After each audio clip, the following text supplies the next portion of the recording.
Welcome back, everyone. This is Super Kelly Brothers Podcast, episode 164 for the 15th of May, 2022. My name's Sloan Kelly. My name's Jody Kelly. That introduction's getting far too long. I need to shorten the dates. Well, it's because we're in the hundreds now. Hundreds. 164. I was just saying there, I've got a sore tongue. I've got a ulcer on my tongue, so I'm kind of talking a bit funny. Do you want to tell the ladies and gentlemen what you were doing last night to get the ulcer? You were out with James. Me and James were across at his. He had his Sarlacc pit, fire pit that he's got. Huge. He sent a picture to me and he said Mustafar, and it looks like the size of the planet Mustafar. It's massive. It's a massive big fire pit he's got. You should see what he does to start it. He's got one of those weed burners. He's got a full set of firelighters, the starters.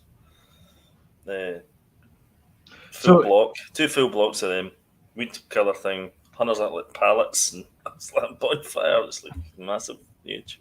So is he the Firestarter? He is the Firestarter. Yeah, he is. He is actually. Yeah. Oh, some heat. You must know that song. That's the one.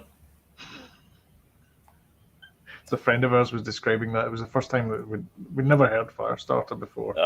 And he's in the pub and he kept describing it. You must have heard it. No idea what you're talking about, man. Twisted Firestar. Nice shirt, by the way. Oh yeah, new one. Thanks. It's a Star Wars one. First Order trooper. Sorry, podcast listeners, you can't see it. Yeah, you can't. Get on our YouTube channel then. YouTube.com/C/2G6KZ1A. Are you having a laugh? No, that's not true. We don't have a vanity channel name because we don't have 1,000 subscribers. So if you want to be one of the first 1,000 subscribers, then don't forget to hit that old subscribe button and notification bell. You get daily reminders of when we put a new video up. And of course, if you like what you see, hit the old like button and share on social media because it really does help the channel out. Yeah. I feel like Linus Tech Tips there going into the sponsorship read. Yeah. Anyway, shall we get to the tea? Yeah. All right, let's do that.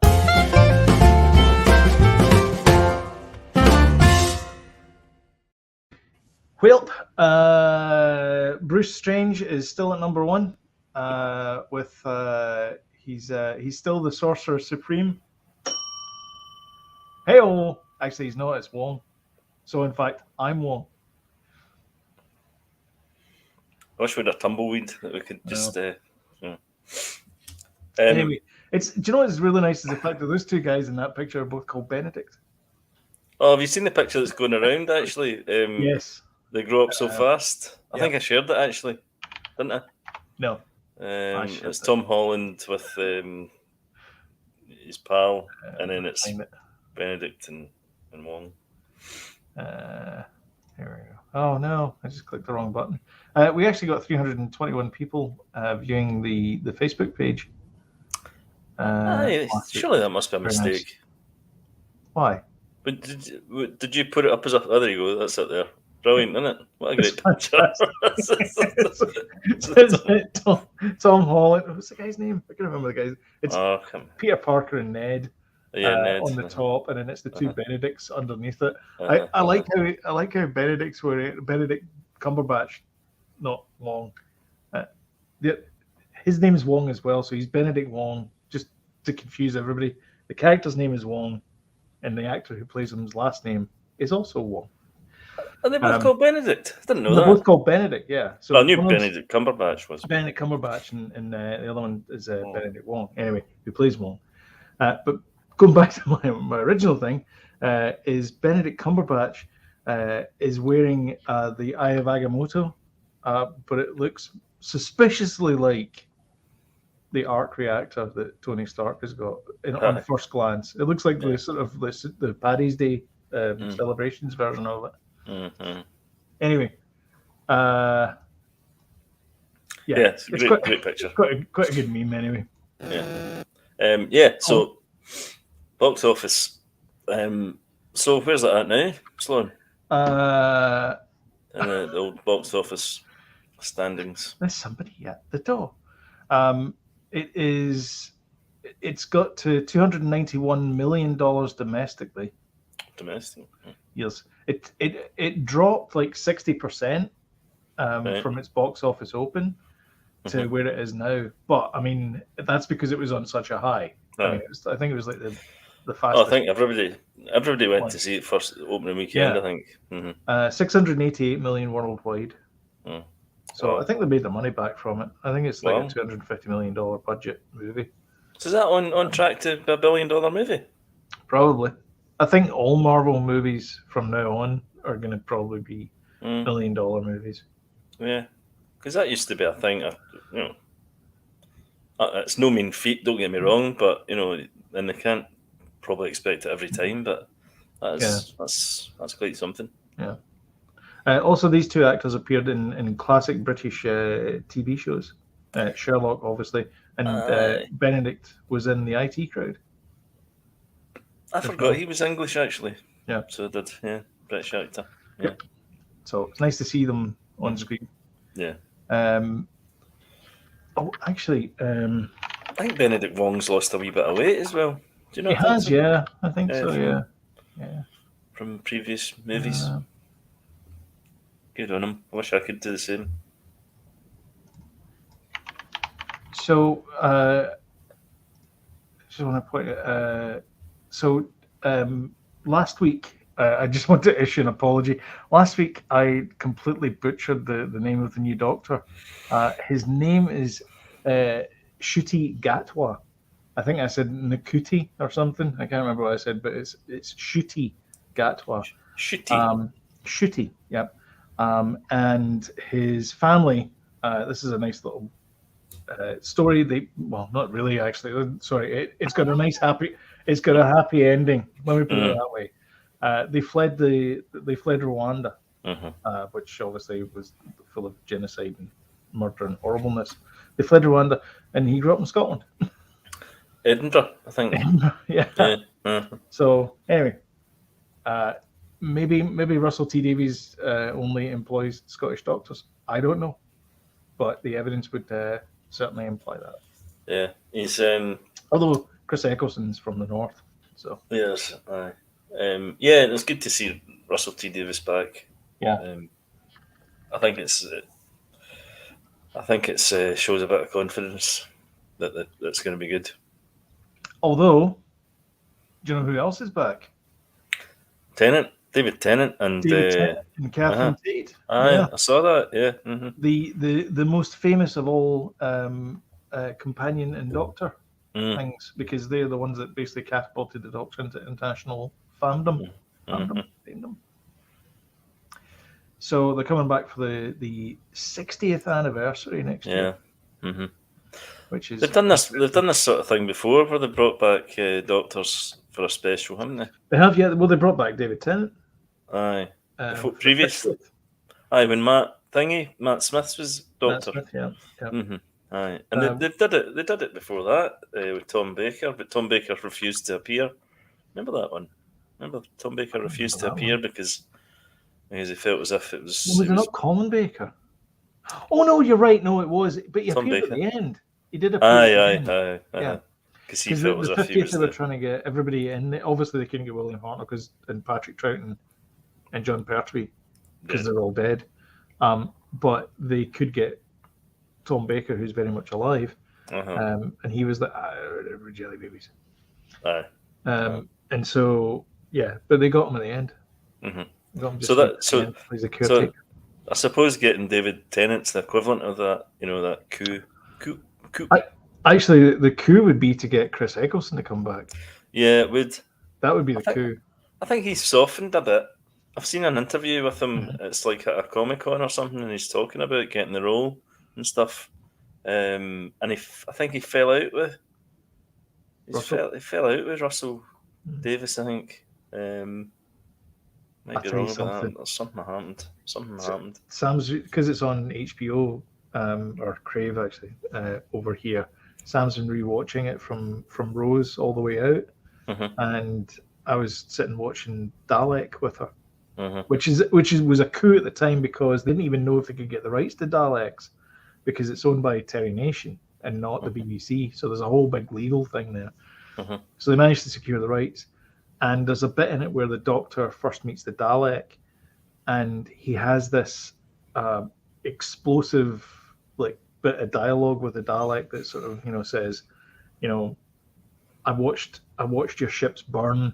You're the last, and as far as I'm concerned, you should be wiped off the face of the universe and all this kind of stuff.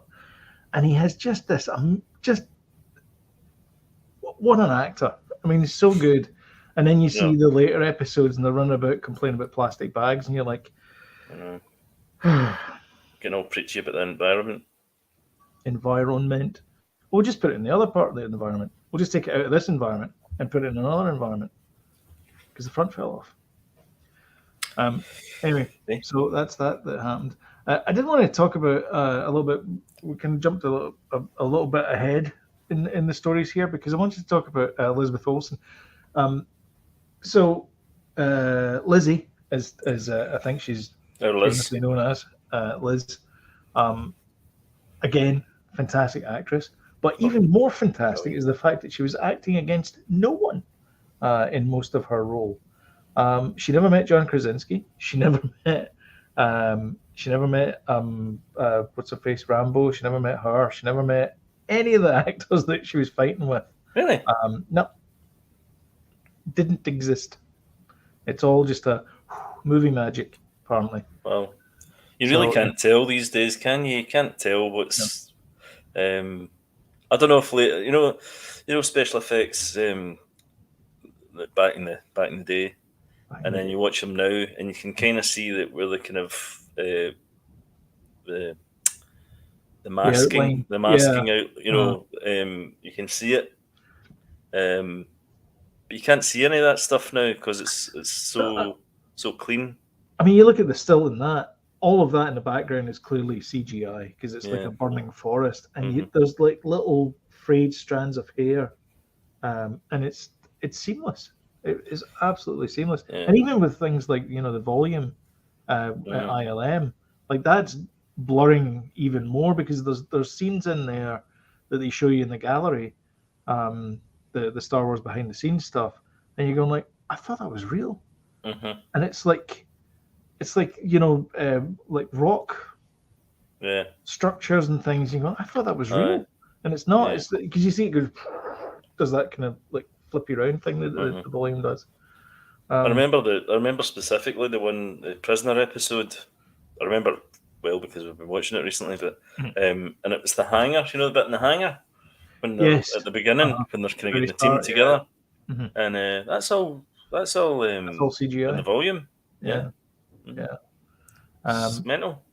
The thing that so I was reading this today about Elizabeth Olsen, and I was thinking they could have got anyone in, like they could have put in Iron Man, and she'd have been fighting against Iron Man. Tommy Cruise could have got anyone in. Well, he was originally going to be Iron Man. They could have got anyone in to do that role, so or to be the baddies. It's just whoever was available, I think.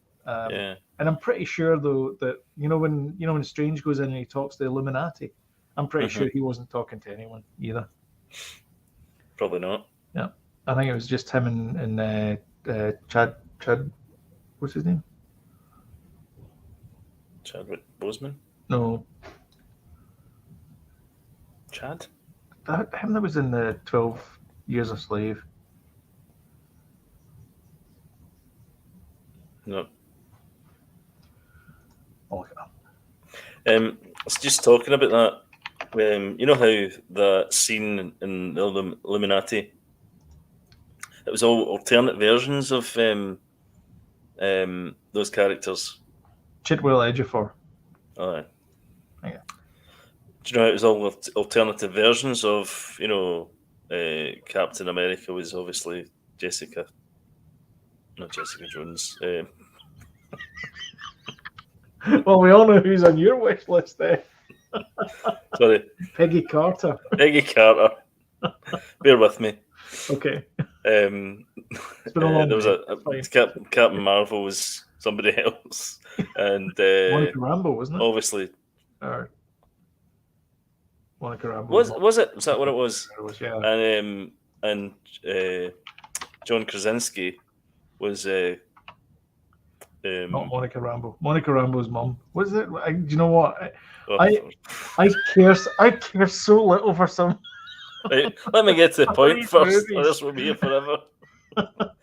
John It's- Krasinski was Chet Who? Baker, and he was Captain Fantastic.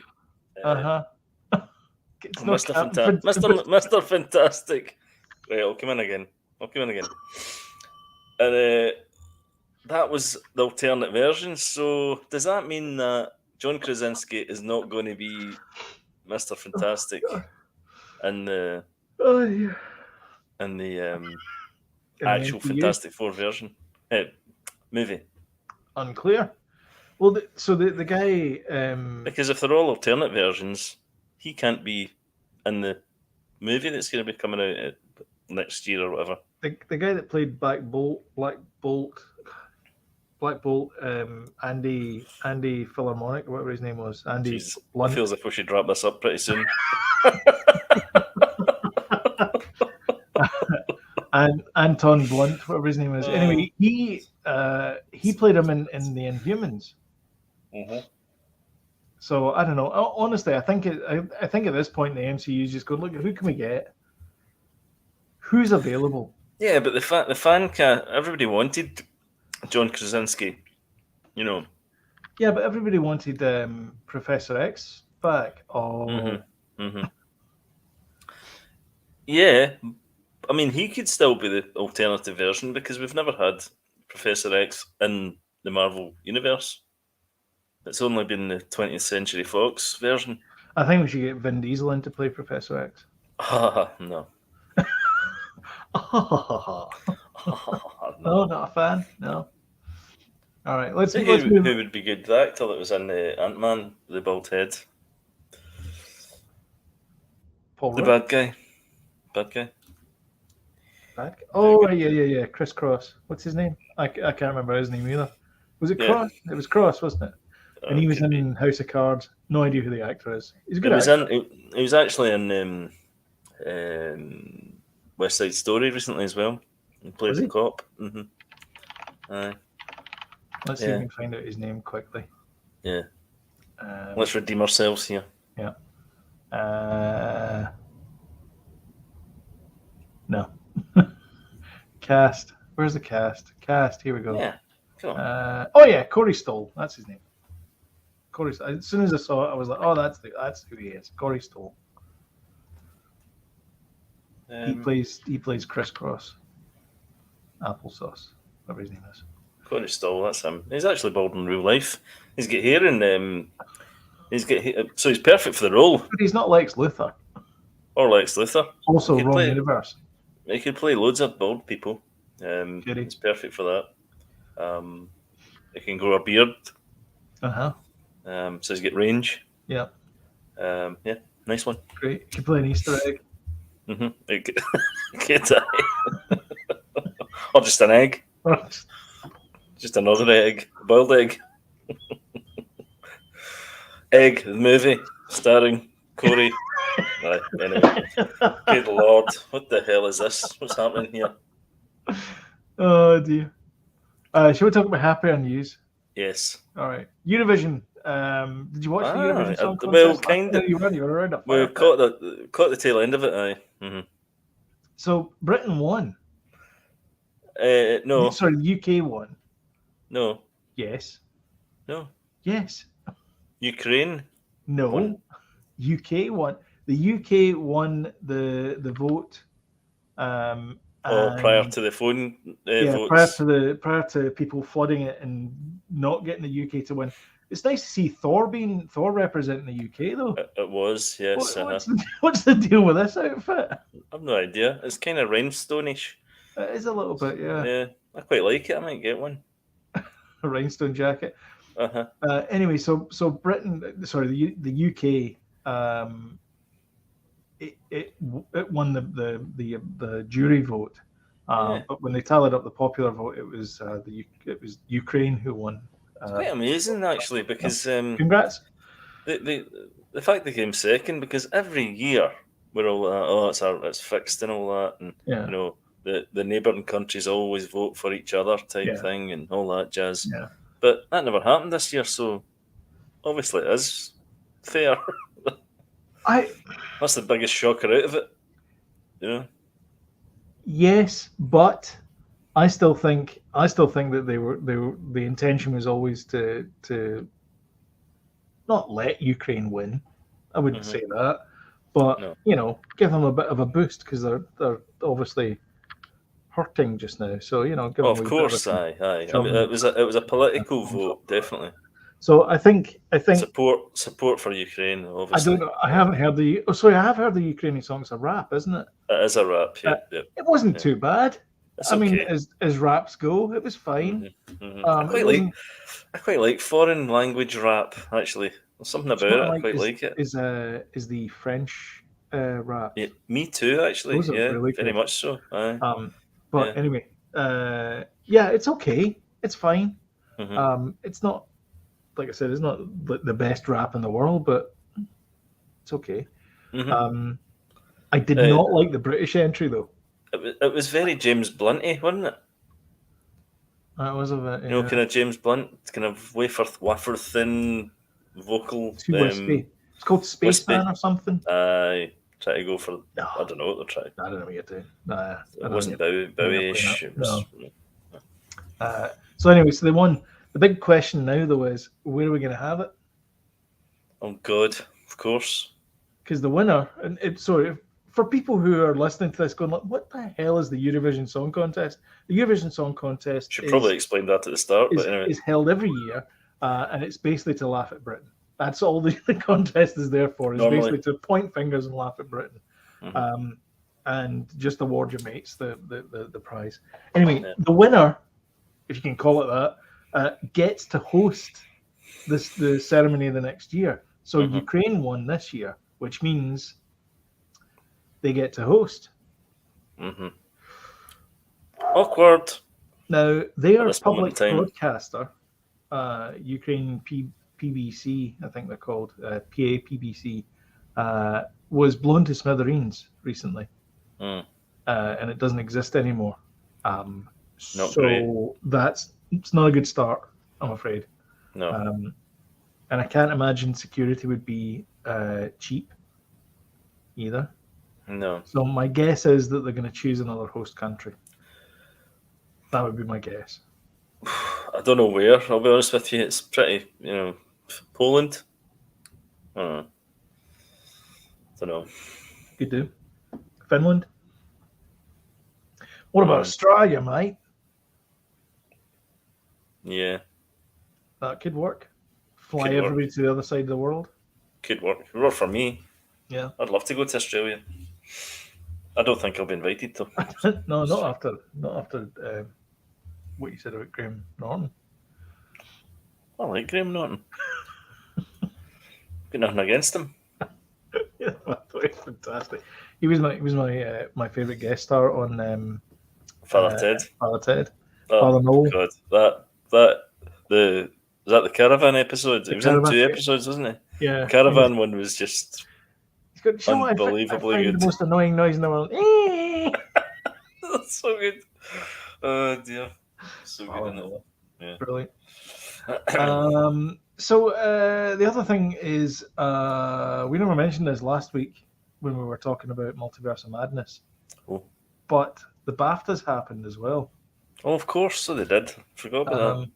Yeah. Most people did, I think. Yeah. So Ant and Dec won some things. They always win, don't they? If they're up for something, they'll win it. Yeah. Yeah. I mean, they're like, the opposite of the no talent things. They have quite a bit of talent. Yeah. And they've been doing this. Ant and Dec have been doing this for a long time. Yeah. And they're very polished. Everybody loves them, really. And exactly, they're lovable. Scousers, not Scousers. Whoops. Geordies. Biker Grove, man. Don't get them mixed up. I know. I think it's more Manchester and Liverpool, though, is it not? I think so. I've Yeah, got that Manchester, kinda- Liverpool. Yeah. East and West. Gogglebox. They said that they hope they don't see anyone they've criticised. I'm quite sure the people. I'm quite sure the people that they've criticised would probably go, "Who are you?" I thought I read a story that said that the audience sort of snubbed them when they got up to get the award. Okay. They were kind of not clapped or whatever, not applauded. They didn't get the clap. No. No. Because I live across the country, it's hard to get to see each other. Okay. Social media is good for us, though. Yeah, we all encourage each other and comment on each other's posts. Okay. I like Gogglebox. It's good. Oh, God. I used to think it was like, I was like, this is rubbish. It's just people talking about what's on the telly, but Which is what but it's great. That's what we do. Mhm. Everybody in the UK I know watches Gogglebox, That's great. and as an expat, I don't get the appeal. No, there's a Scottish couple on it. They've just started because they've noted a Scottish couple, and they get criticised for swearing too much straight away. Oh, Straight really? away. Aye. And I've not seen them much at all now, so I don't know if they're still on it. Okay. Anyway, right. That's a shame. Let's move on. Mo Gilligan wants to improve his kitchen. I don't know who Mo Gilligan is. He's good. He's on. He's on. I think he's a comedian. Is he a chef? No, he's a comedian, and he's on The Masked Singer as well. He's one of the judges. Oh, okay. Aye. Cool. Lorraine Kelly, absolutely no relation. Introduced herself to the PM. Hello. Do you know why that was? It's good. Do you know why that was? She's the female version of James Corden. No, what happened was Boris Johnson had an interview that week with Susanna Reid on GMTV, and it was going really badly for Boris, right? And she's like, "I'll need to stop it there and go into Lorraine." And Boris went, "Who's Lorraine?" Right, so that's why she introduced herself to Boris. I'm Lorraine Kelly. I've only been on the telly for about 30 years. She's very bubbly and she's very excited and she loves everybody and everything. She loves everybody and everything, and she's basically just the female version of James Corden. She's like an auntie, you know. She's like your auntie. Aye, that lovely bubbly exactly. auntie. Mm-hmm. She's if she finds out it's your birthday, she'll go, "Do you feel any older?" And then she'd offer you a cake and a biscuit and a cup of tea. And those Parkinson's boiled sweets. Parkinson's? Oh, I remember the Parkinson's. They were like square. They were about that size, and they were the exact same size to get stuck between your top two rows of teeth. Perfect. And you'd be sitting there like trying to get them out. No. Anyway. That used to annoy me. You could just hear it, and you hear it go click. You knew that was you for the next half an hour. I think we're getting pulled off the air here. Right, anyway, let's move on quickly. Jodie Comer, no relation. Killing Eve. Okay, cheers, this guy, sir. Is Killing Eve still on? I think that's the final season now. That's it. Just there. Aye. Right. Okay. She's great though. Matthew she was McFadden. Last seen in Free Guy and. Oh, that's where I know her from. Yeah. Aye. Yeah. Yeah, she was good in Free Guy. Mm-hmm. Matthew McFadden isn't as horrible as his character. I'm sure Peter Capaldi isn't either. Well, I think he could play Kevin Spacey in a movie. Oh, really? Aye. Have you ever seen them? Oh God, what's it called? The show Succession. You ever seen it? No. It's written by Jesse Armstrong. Yeah. Wow, I didn't know that. First Man in the Moon. Nope. I'm close. Yeah, that was it's really good, and he is such a creep in it. You know which one? Oh, left. Okay. That guy there. Yeah, and the other guy, he's like a kind of nephew, kind of twice removed sort of thing, and he's so naive in it, and he has him round his finger type thing, not knowing what way he's up type stuff. From his profile, Really that good. guy there looks like the 8 Minutes abs guy from Something About Mary. Oh yeah. You know the guy I mean? Mm-hmm. Yeah. Mm-hmm. Big Zoo knows what he's. No idea. I don't know. I have no idea what that's all about. Giovanni isn't going anywhere. All right, that's Strictly Come Dancing. Oh, Strictly, okay. Do you watch Strictly? That was the moment. Sometimes, but I'm not an avid viewer. But that was the moment on TV last year where she's actually deaf, so they cut the music as they were dancing, so that we could kind of experience her version of what was going on when they were dancing, and then for a minute or something, and then the music went back on, and everybody was like, "Hey!" So it was a big moment in British TV. So that's probably why they were there. Cool. Okay. And so who were the big winners? That doesn't really tell us anything. I don't know. The Bafta Awards are available on BBC iPlayer. Yeah, go and watch them. Yeah. The fact we skipped them last week shows you how we don't care. Yeah. Exactly. Yeah. So we don't care this week either. No. Yeah, exactly. Go to that one next. So this is James Cromwell. That'll do, Pig. Aye, okay, babe. Yeah, he went into Starbucks and superglued his hand to the table. Superglued his what? Hand, dear. Hand to the table. Right. I'm glad you said hand. Yep. And it was to protest the vegan upcharge. On behalf of superglued his hand to that sign. No, the counter. So his other hand's at the counter. Has he done it at this point? He's got one hand on the counter, the other hand is holding a sign. This sounds like a Alanis Morissette song. It is, yeah. Mm-hmm. I'll play a little bit of it. There'll be an advert. Oh yeah, here we go. So there's actually two guys there. Oh, so he stuck it on there. He stuck it on there, yeah. All right, okay. To protest its vegan milk surcharge. Yeah. Okay. He's obviously not got a lot to do during the day. I mean, this is I don't understand. Can we start the podcast again? Because I feel as if I've woke up now. No, that's it. The podcast is now over. I feel it could have been so much better at the start. Sorry. It's okay. It's fine. We all thought you were present anyway, so it's fine. He's in HBO Succession, which is why I mentioned it. I'm not there yet then. Okay. Right. Well, he's in it. He's 82 as well. You shouldn't be going around supergluing yourself to counters. No. For any reason, don't use superglue. It's CA glue is not good on skin. What he should be doing is sitting in his chair, getting cakes served to him by Lorraine Kelly. That's what he should be doing. Have another cake, James. James. Do you want another cake? James, look.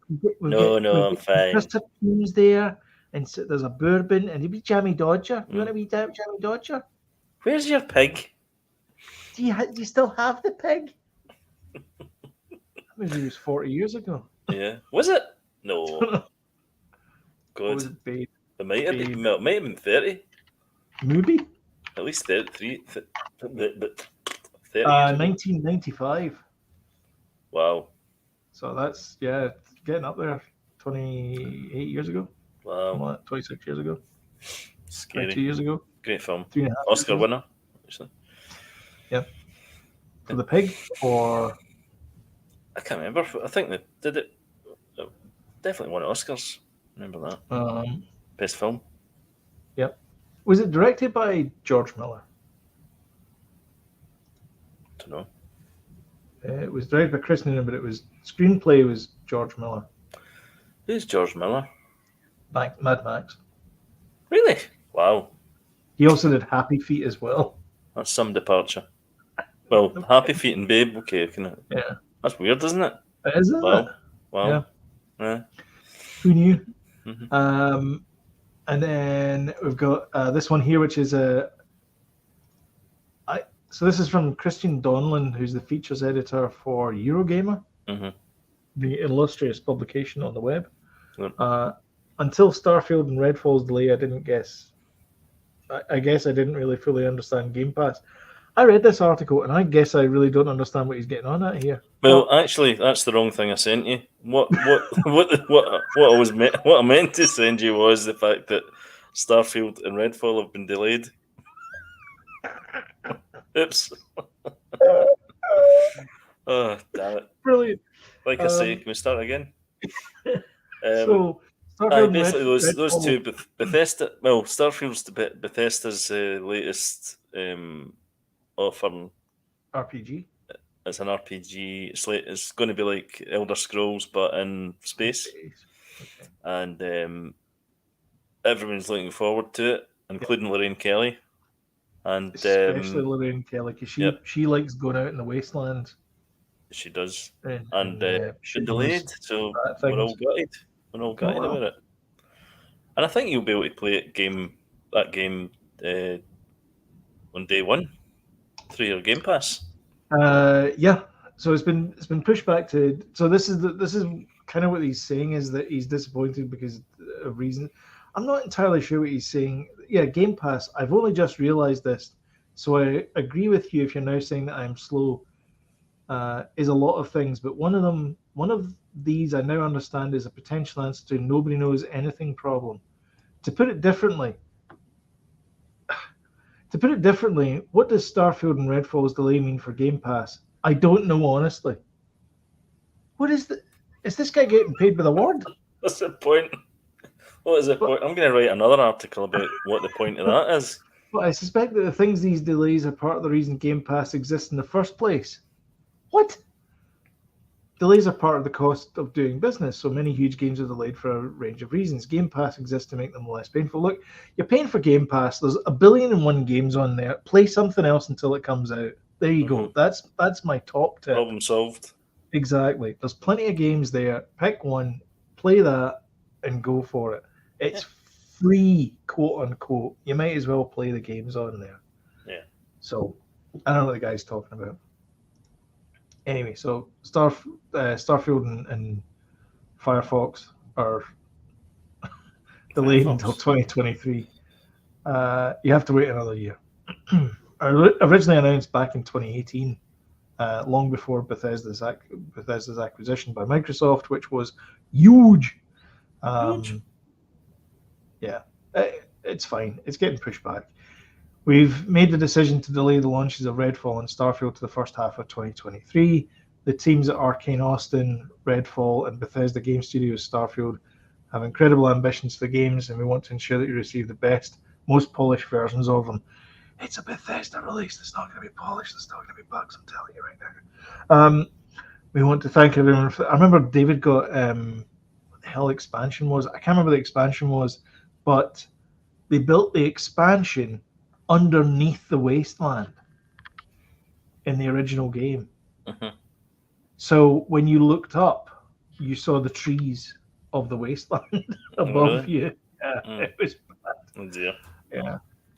But you know, it's a bug. It's fine. You know, as long as the game's still there. So yeah, take your time. Just take your time, people. We'll get to it when we get to it. And then finally, these two handsome chaps here. Yes. Ewan McGregor's budgie died. Yeah. Now I don't know much about fashion. You could probably tell, but what the hell's going on with Ewan McGregor's trousers? I'm wearing a Minions Stole the TARDIS T-shirt, and you're wearing a Stormtrooper T-shirt. Sorry, First Order Trooper. Yeah. T-shirt. In case we get letters. I like his top. I like what he's done with his top. White T-shirt, classic. You know, white socks. I feel not sure. Again, and I don't want this to sound personal, Ewan, because I know you listen to us. But you do. It does. I love you, Ewan. That uniform, I'm going to say, that Ewan McGregor is wearing looks like the old British Rail uniform from the 80s. And what he's done is he's mugged someone who's about 6 inches shorter than him and stolen his uniform. Yeah. That's what it looks like to me.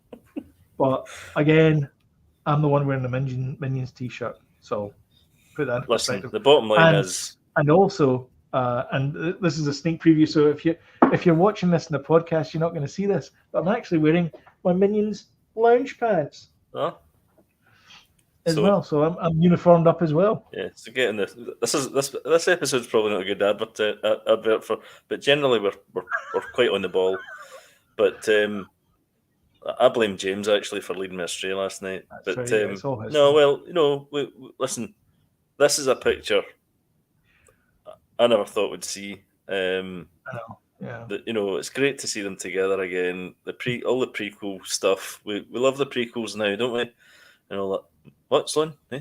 We love the prequels now. We think one of them's okay. Well, yeah. Anyway, listen. Forget that. That poster's amazing. That's a great poster, actually, isn't it? That is awesome. That's my favourite. Did you hear Ewan was talking about the voice? He was trying to find the voice again. And he did was I? Yeah, that was interesting. Yeah. No, he's been coached him. They've been doing a lot of press. They've been doing a lot of press together, and it's just great to see.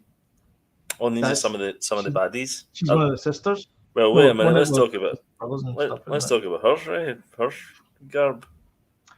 Top part fine, bottom bit. What's going on? Did they run out of material? Is that what it is? I don't know what's happening here. Also, that jacket that Hayden Christensen's got on. Yeah, I like it. Listen, they look great. They look great. No, honestly, they look fantastic. Everyone looks great. Yeah. I don't know where they were for the I know it's the Stormtroopers didn't make the effort. Those are actually, I know, you think they dressed up in the best dressed whites or whatever. Tux or whatever. But, just their workwear. Or something. But it's Stormtroopers. And then that's the three of them. Was it only just the three of them? I think she's one of the Inquisitors, isn't she? Forgive me, what's her name? Moses Ingram. Is it? Moses Ingram. Only 13 days to go as well, I think. No, sorry. 12 days. 12 days. 12 days now. Yep. Wow. And the first day of Obi-Wan, I gave to him 10 days till celebration. Celebrate good times. Come on. Yeah, so it was the three of them. They were at an event in London to support Obi-Wan, a new limited series from Lucasfilm. Story begins 10 years. I mean, we know that both of these characters will survive this encounter, so that's not much of a shock. But it'd be interesting to see. Right. This is the interesting part. This should have probably been one of the main stories here. Well, I suppose you've left it 10, but now. See, somebody had done an article, and it was the 10 plot points that they need to address, and it was like an Obi-Wan Kenobi, and there's pretty major. The fact that Luke Skywalker hides in his hometown of Tatooine. Yep. Where Anakin grew up. In plain sight. Well, no. Did he not grow up in Mos Espa? Yeah, but still Tatooine, wasn't it?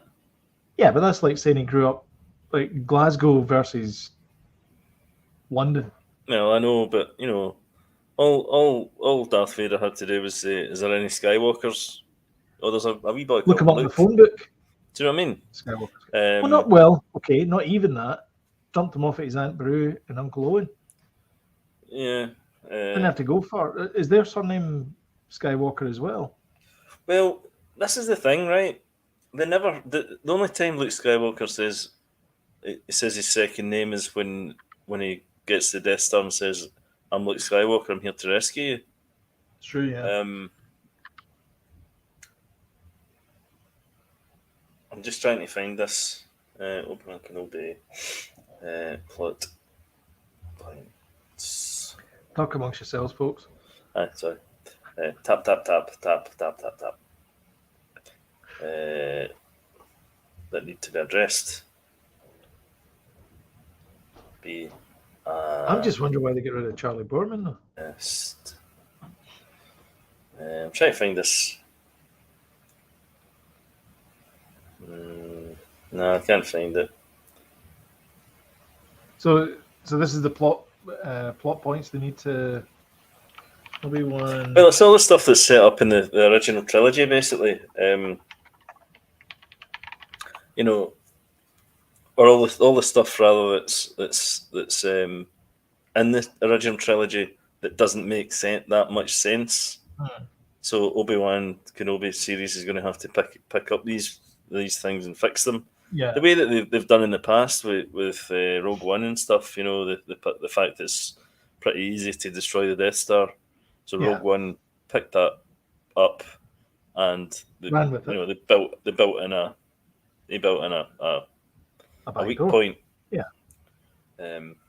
So it's it's that. So that not everything has to get resolved and tied up. Like one of the worst ways that they've done that is meditation. I will teach you about what Qui-Gon taught me about living forever. Like I'll send you an email. Well, that's one. That's one as well. But I think Qui-Gon. I mean, he's not been announced, but I think Liam Neeson's going to be in this as well. Force Ghost. Yeah, I think so. Makes sense. Because I think that they do talk about that in the prequels about you know, I know that Palpatine talks about, you know, cheating death type thing, and I think that's what the Force Ghost thing is. So, and Qui-Gon did it. So I thought the whole point about the cheating death thing was about they found how to clone, because that was the thing about the only a Sith would know how to do that. That was Palpatine. Dark magic. Mm-hmm. And what about when Obi-Wan says, and I've always wanted to know this, right, and it's never been resolved, when Obi-Wan says to Vader, "When you strike me down, I'll become more powerful than you can ever imagine." Well, he doesn't. And then, well, I mean, nothing. He gets to go everywhere. He gets to travel the universe, I guess. Yeah, gets to sit on a rock. He does. Or a log. Yeah. He gets to lie to a 19-year-old kid again. Yeah. Mm-hmm. I know, he tells them the truth after he's dead, from a certain point of view. Perspective, yeah. Yeah, there's all that kind of stuff. So there's a few things need to kind of be tied up. Mm-hmm. Because obviously Darth Vader, how could he not reach out to his son and then go, "Oh, his second name's Skywalker"? I know. It doesn't make any sense. You know, I don't know. But then I suppose Luke doesn't have any force, but that doesn't make sense either, because he doesn't have any force powers. But then in the later movies, they say that, you know, like with Rey she had powers without any training. Do you know what I mean?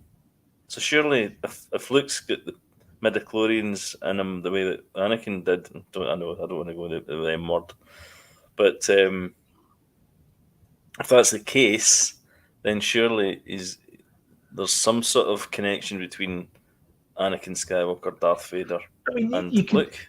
You could argue the whole thing about if you strike me down, you become more powerful than I ever imagined, all that kind of stuff. And then at that point, he does strike him down, becomes more powerful, and he doesn't realize that Luke's there because Obi-Wan is clouding his force thing or whatever it is that he can. He's blocking him. Mm-hmm. I don't think that that weird helmet thing that he's got helps either. I think that kind of like tamps down his force abilities. Mm-hmm. And the reason why is because the Emperor likes it that way. Yeah. The reason why is because the Emperor likes it that way. Because he doesn't want it to be all powerful so he can take over him. But of course, in the final battle, like Magneto. Yeah, kind of like Magneto. Yeah, kind of like Magneto, reverse Magneto, reversal Magneto. But the Skywalkers team up and basically double tag him in Return of the Jedi, and that's maybe that's what Obi-Wan's doing there. He's got a kind of force cloud or like a, you know how I feel as if we always talk about Last Jedi, but Last Jedi, where Luke closed himself off from the Force, Yeah, and maybe Obi-Wan, maybe this might make Last Jedi better for me. I maybe. doubt it. By closing himself and, cloaking Luke Yeah, as and well. Leia, because that's the other thing as well. And I know this is kind of retcon, is that when Obi-Wan looks out into the hangar bay and he sees the twins together, that's when he does a little smile and he does that. And they've retconned it to being like, good, the twins are back together again. This is the end of the Empire, and this is the balance is going to be restored. So this is the end of my story, and that's when he kills himself. And that's that kind of, the wee kind of nod, wink, and all that stuff. Which, but I quite like. I know it's a total. Lucas wasn't even thinking about that, but it's quite a nice touch to think about. Yeah, but he couldn't be looking after Leia as well. No, but he knows of her existence, and he knows that the two are related. He got the short end of the stick, actually, didn't he? Really? Oh, he did, yeah. Being on a dusty planet, living in a dome, mud hut type thing. He loved it. Anyway, I can't wait. 12 days, crikles. I know. We never thought we'd see it. We'll get some answers. I'm assuming we'll get some answers. We're getting better than a movie because we're getting 6 parts. Yeah. And 2 in the first night. Yeah, magic. It's gonna be a good one. Are we doing a watch along for that? Oh, definitely. We've got to. Oh, we need to. Okay. We need to. Aye. Right, but let's not do the 6th part again. Yes, let's not do that. Yeah. It's basically our Chernobyl thing. Well, if that happens, it'll probably be my turn. So let's hope that doesn't happen. Well, that doesn't happen. All right. Shall we move on to closing this thing off with what you've been watching? Yeah.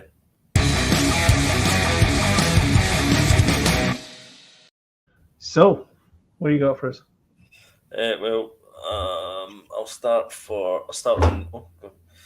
on Friday night. Movie night was The Penguins of Madagascar. Not my choice. Benedict Cumberbatch is in that. He is. Yes. He's the wolf, I think. Is he? Wolf. Okay. Yeah, the kind of ice wolf thing. Kowalski. I mean, I do like those movies, but I just felt as if not again. I met the Penguins of Madagascar. Right. But yeah, it's fine. It's fine. And then I watched Knuckle on Netflix about gypsies bare knuckle boxing, it's like a documentary following. Oh God, they're bigger in real life, aren't they? Bloody hell! Massively huge. They are king penguins, though. Aye. Yeah, Knuckles, a documentary. This filmmaker follows these gypsies for about 10 years through the bare knuckle boxing fights that they have. Did they ever give them a slip at any point? What was that? Did they ever give them the slip at any point? Well, why have you suddenly? I don't know. Did you pull your headphones out? No. Why am I through your speakers? Well, that's it now. That's weird. Yeah, so it follows them for 10 years in all these kind of videos. They make these videos, the gypsy things like, hey, you, Jimmy McDonaghan, I hate you. I hate your family and all this, and I'm going to beat you until you're beaten to death, and Lorraine Kelly comes and brings you cakes. And so it's a lot of that, and then they have a fight, a really messy, scrappy fight, and then... So, it was okay. Cool. I've started watching Raised by Wolves, finally. Season 2? I'm finding it a wee bit pedestrian, I must admit, compared to the first season. I felt it was a lot slower, the second season. It's much more kind of typical sci-fi, not really the kind of epic sci-fi, mysterious sci-fi that the first season was. Honestly, if you want, I know great. Still great. Though. I know you're refusing to watch it, but you really should. If you want epic sci-fi, Foundation. Oh no, I started watching Foundations. I never finished it though. That's what I'm saying, is you never finished it. I know. I need to finish that actually. Yeah, I'm still enjoying it though because it's a damn sight better than any sci-fi I've watched on TV, apart from Severance. I've got something for you. For a long time. I've got something for you, but you're not going to like it. Oh, okay, go for it. No, I'll get to the thing. All right. My things I watched this week. No, but I'm enjoying it. Me and Danny have been watching Mandalorian Season One. Nice. We're almost finished it. And I think that's pretty much me. I've been watching The Staircase. It's the drama of with Tony Collette and Colin Firth in it, which is brilliant. Have you been watching it? I have. So there's only 4 episodes have been released so far. Aye. So I watched the 4th episode, which is the end of the trial. And see the recreations of the death. Oh my god, they're horrific. It's absolutely horrific because they give like 2 examples of how it went down. 2 versions, and they're both equally horrific. And amazingly acted by Toni Collette. Like just fantastic. She's so good in it. If she does not win a Golden Globe or whatever it is, she needs to win that for that. She really does. TV Times Award. Times Radio Times Certificate of Excellence or something. I don't know. Yeah. Are you drinking Chardonnay? Yeah, of course. I'm a sophisticated man. Okay. It's nearly Wimbledon season, so of course I'm drinking Robinson's. Lemon squash. Barley water, sorry. Yeah, it's great, The Staircase. If you've seen the documentary, though, it's very similar. It's very similar. Do you know what's weird is the fact because in the teleplay with the Colin Firth Toni Collette thing, they introduced the film crew that's shooting the documentary, and then they show almost scene for scenes from the angle of their cameras, and I'm like, am I just watching a reenactment of the documentary? Yeah. And when I say it's very similar, it's sometimes I kind of think to myself, why did they make this? Bother?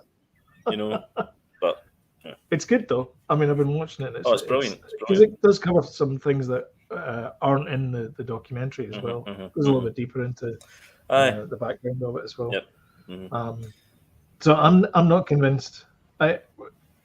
If you've never heard of this, you need to go and watch it. So spoilers and all that kind of stuff. But I'm still not convinced 100% that he killed her, and Anna-Marie is 100% convinced that he did. Really? Yeah. I'm not convinced either. I'm not convinced. I don't know. It just feels like an accident. Like, see the first time she puts her foot in the step and goes straight down. That to me just felt it was brutal. Like the first time I actually jumped back in the seat. Oh, it's brutal. That. But that felt realistic to me. Like that's why it was a bit. I felt really. I don't know. Maybe it's just because I've gone through this year and life's a bit more precious these days. But it just felt a little bit more real than the case, which is the blow poke and all that. I don't buy that part of it. I must admit. The only thing that's a bit of a spoilers again, but the only kicker in it is the fact that his previous wife died almost exactly the same way. Neighbor. Aye, died exactly the same way. And he has a really weird family as well. So he's got 2 kids from his first wife, and then that's the boys, Clayton and the other fella.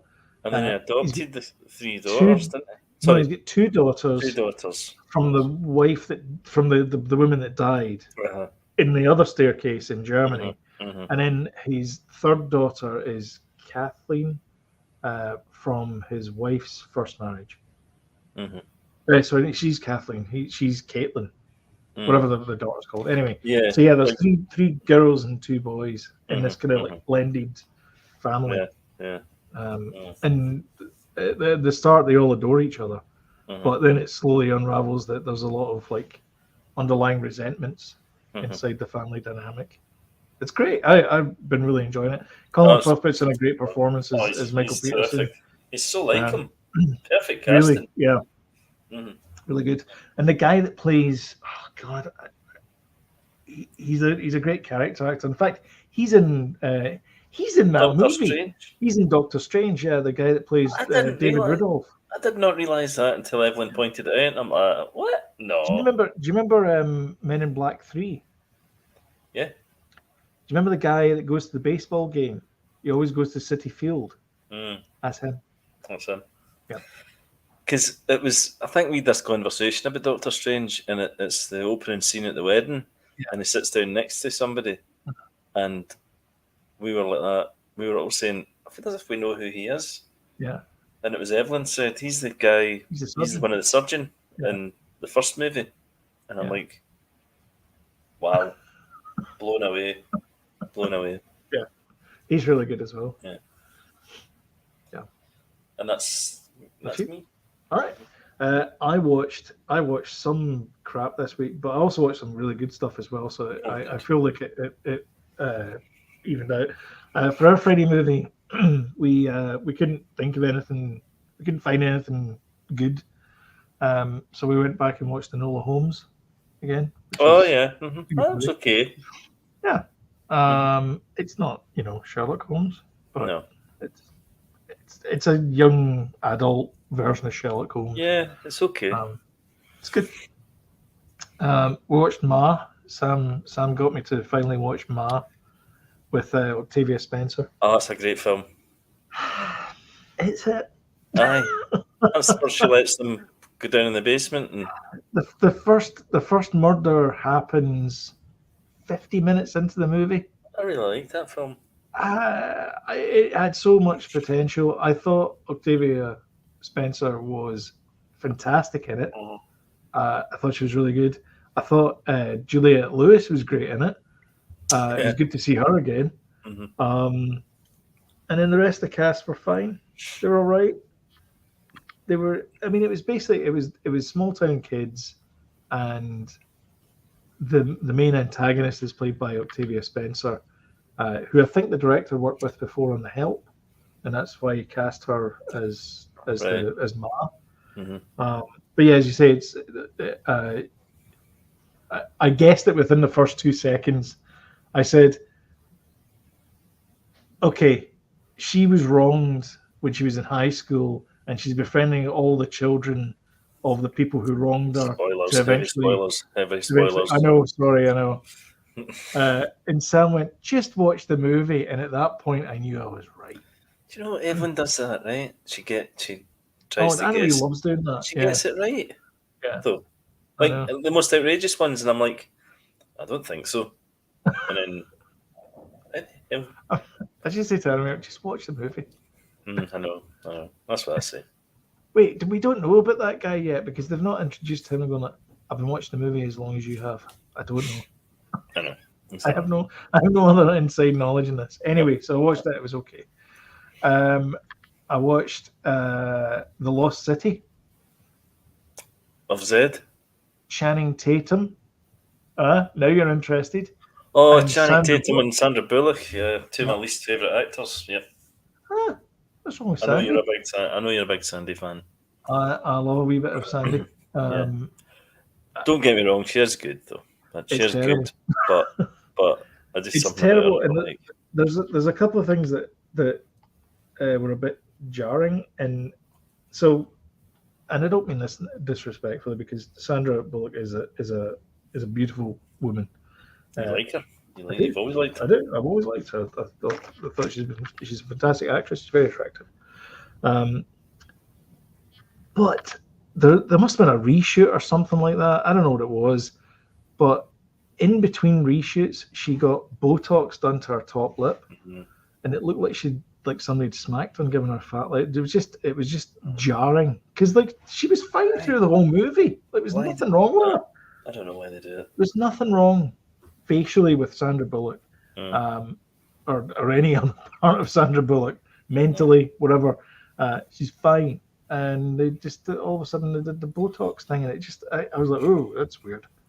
We're disappointed in you. We're not angry. We're just disappointed, Sandra. Just disappointed, which is, of course, parent for. We're very upset with you. Anyway, so it was typical. Took you out of it. No, not really. No, but I was kind of disappointed that she went down the Sometimes things like that do. Enhancement route, and I know that the females in Hollywood get that treatment, and I was kind of surprised given the fact that it's Sandra Bullock, and I'm sure she's got a fair amount of clout in Hollywood now.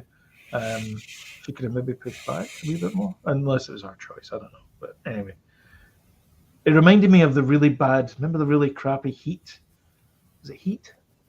Bring on the Heat, or whatever it was. Sandra Bullock again and Melissa McCarthy, where they photoshopped Melissa McCarthy into, like, removed all her double chins and all that kind of stuff, and it basically didn't look like Melissa McCarthy. No, I don't watch Sandra Bullock films. Gravity is the only one that I kind of I thought, right, I'll just watch that one. You must have seen The Net, though. I've seen Speed. Come on, that's it. Speed 2. And Gravity. And Speed 2. So nothing else is happening those intervening 30 nothing years? In between, no. Okay. Nothing. All right. I wouldn't... Daniel Radcliffe, though, is fantastic. Is the bad guy. He chews up the scenery something rotten. So he's great, I think. He's brilliant. Worth watching that. His Machine Guns Akimbo movie is fantastic. It's brilliant. It's great. Anyway. He's great in it. I've said this before, but I think he's made some great decisions in movies that he's done post Harry Potter. I really do. I think all these films have been really interesting, really great. I think he's quite happy for the success, and I think he's for the success that's allowed him to have a career where he can basically do whatever the hell he wants now and be in anything, because he knows that residual check is going to come in on time every month, and he doesn't really care, so he just picks movies he wants to do. I mean, his latest movie is going to be Weird Al Yankovic biopic. I'm so looking forward to that because he looks great as Weird Al. Can't wait. It's going to be great. And Weird Al's brilliant. UHF is fantastic. I love that movie. It's so dumb. But Weird Al's brilliant in it. Anyway, Special When Lit is a documentary about pinball. Oh, I'm intrigued already. So it's a bit like the history of video games, but with pinball machines. And it shows all the so with Premium, whatever the hell it's called, YouTube Premium, you get a whole bunch of movies for free, and it was suggested to me. So I was like, "Oh, cool!" So I went away and watched that last night, and happy to report it was a great movie. I like a good pinball board. I used to have a little Bagatelle machine. Yep. Pins and all that kind of stuff. That kind of got me started on that, and flippers and all that kind of thing. So yeah, I like a good pinball board, and it was great seeing all the pinball machines. I didn't recognize half of them, but I remember in past times there was Midway used to do a lot, didn't they? Yeah. Well, there was Bally, the Midway, Williams, Stern, Gottlieb. That was the other one, Gottlieb. And they're all gone now. I mean, Williams now just makes fruit machines, and Bally, Midways now they make Mortal Kombat, and that's it. But Stern's still around. They still make pinball machines. But I still remember up in Pastimes Amusements, the front of the arcade was all video games, but the back, the seedier part of it, that was all pinball machines, and it was all the Gottlieb, the wooden boxes and all that kind of stuff. And I was like, I was always like, oh, that was a CD. That was a CD arcade. Yeah, it was. But yeah, I never really like spending much time up the back of that because of that. But the thing I remember though was in Mayfair. What's it called? The one at the front. Pastimes and. Was it Mayfair? It was Pastimes. Pastimes is where the Ladbrokes was. In Girvan, if you're looking for a reference for this. It's the old Ladbrokes. The Pastimes was the one you're talking about, the CD one? Yeah. But it was Mayfair, and that was the one that had Lawrence's. Yes, Lawrence's. And then, Lawrence's, was that not down the front? Yeah, not that one. The one near the suite. The one that sits in the corner. The other No. ones that looks. Oh, the one. All right, okay, that one. Yeah, that one. That always had like the sort of like big pinball machines. There was like Terminator 2, Star Trek Next Generation, those kind of things were in there. Yeah. And I saw them last night in this documentary. I was like, I recognize that. Cool. I love it. I love seeing things like that. You shared a thing, didn't you, recently? And I was like, oh wow. Oh no, do you know what it was? I was watching one of these guys that I watch, like, soldering. He bought like an old, remember the Firefox LED grandstand game? I know the guy you mean. I was watching And him as well. he was fixing it, and I was just sitting watching him doing it, and I was like, Was it recommended from a My Mate Vince video? No, but I watch him as well. Yeah. But shout out to the My Vince Massive. There must be a certain age group that watches all that stuff. It's our age group. Anyway. Yeah. I saw that. I saw the guy fixing the Firefox machine. I saw him fixing a SNES Mini. Yeah, the Firefox one just jumped at me. I was like, "Whoa!" Yeah, I remember that. Yeah. Wow. And then, lastly, movie-wise, I watched The Father with Anthony Hopkins and two Olivias, a Mark, and a Ruffle. Coleman. Sewell. What's his name? Oh, Rufus Sewell. Yeah, that's good. Every single one of them was fantastic in it. That was my movie last year, so it was. It is amazing. If you haven't seen it, go and watch it. One of the things I liked about Anthony Hopkins when I was growing up was I found out he and I shared the same birthday.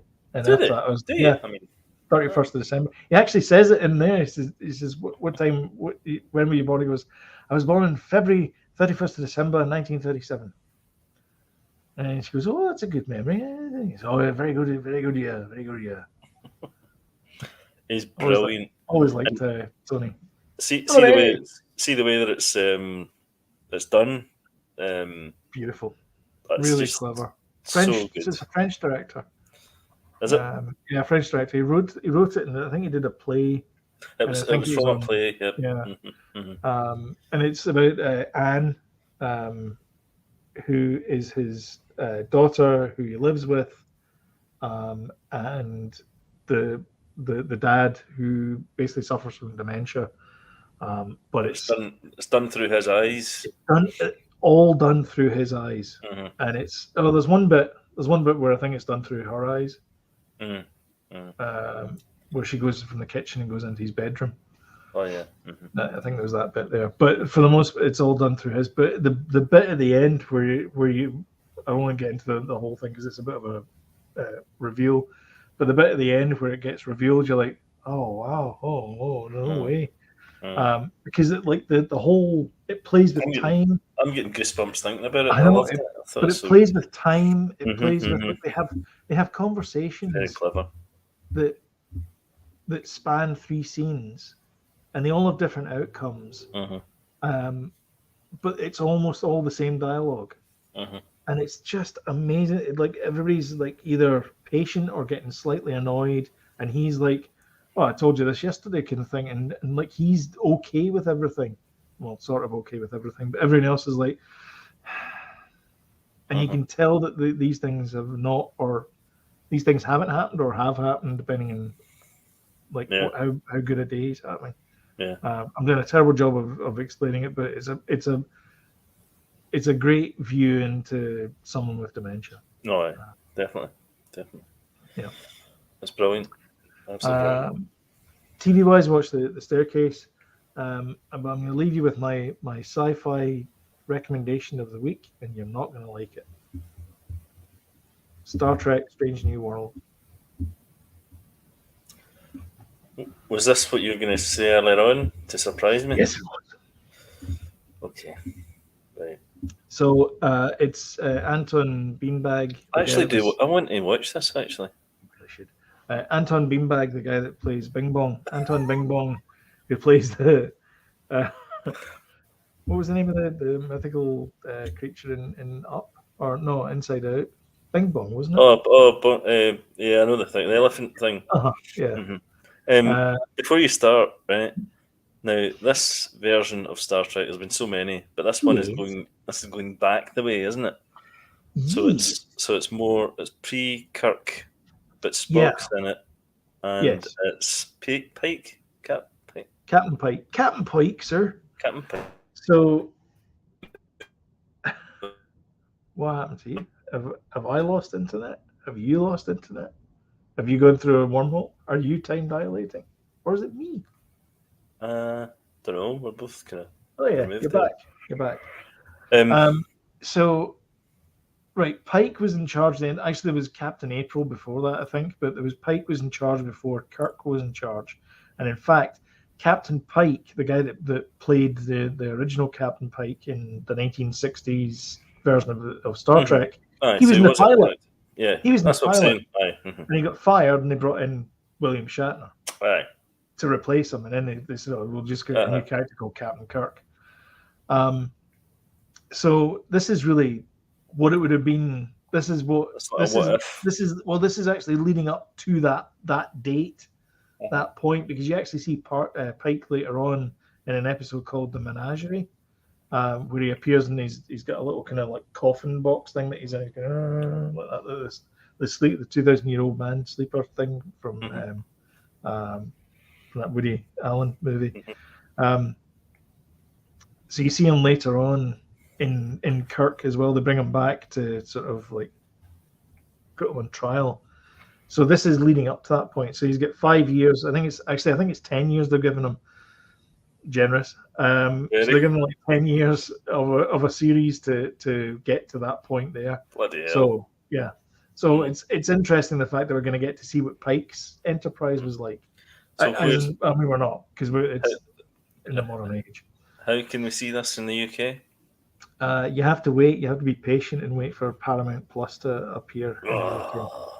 It's currently showing on Crave in Canada, and I think it's Paramount Plus everywhere else. But honestly, this is a compliment. It feels like an episode of the first episode we watched felt like an episode of the Orville, which I think is the most Trek of all Treks at this moment in time. But we'll see how it goes. It's episodic, Monster of the Week type stuff. But not comedic, I'm assuming. But not comedic, no. I mean, there's a wee bit of kind of like gentle humor in there, but there was gentle humor in the original series anyway. No. So like you can't play it straight all the time. No. I just mean that Orville was more of a comedy, though. That's to start with, it was. I think towards the end of the first season 2, it stopped being more of a comedy and being more serious and comedy elements. Yeah, they kind of twisted it a little bit. All right. There's a few episodes where it's got really dark as well. Oh, really? Like the material is like, ooh. I skipped that actually for some reason. I don't know. If you want to know if it's been a seal of approval, many Star Trek actors have appeared in the Orville, and many directors who directed episodes of Star Trek, including Jonathan Frakes, have directed episodes of the Orville. Is that Netflix Orville? I can't remember. No, it should be on. No, it should be on Disney Plus. It's owned by Disney. Okay. Yep. Right. But anyway, I after one episode, I'm like, this is great. Let's go. So I'm really looking forward to the second episode. The second episode's out, but Anna-Marie's like, no, I want to watch it. So subsequently, I haven't been able to watch it for 3 days because she's been busy. So now I'm sitting waiting for her to. Yes, it is in Disney Plus, the Orville. I'm going to start watching that. Yeah, you should. It's good. But yep, that's my recommendation is Star Trek: Strange New Worlds with Anton Bolt. He plays Captain Pike. Anyway, him. Rebecca Romijn is in it as well. She plays his XO. So, the first officer. Nice. Right. What I said, I said. So, don't forget to do the old duty to hit the old subscribe button, notification bell, get timely reminders of when we put something up. And don't forget to smash that like button and share. Obviously, comment below as well if there's something that we did that was completely wrong and don't tell us. No, tell us. It's fine. It's fine. If it's something that's pressing, it's Jody at superkillybros.com. But until then, we will see you in the next episode. Thank you very much for listening. Bye bye. Thanks.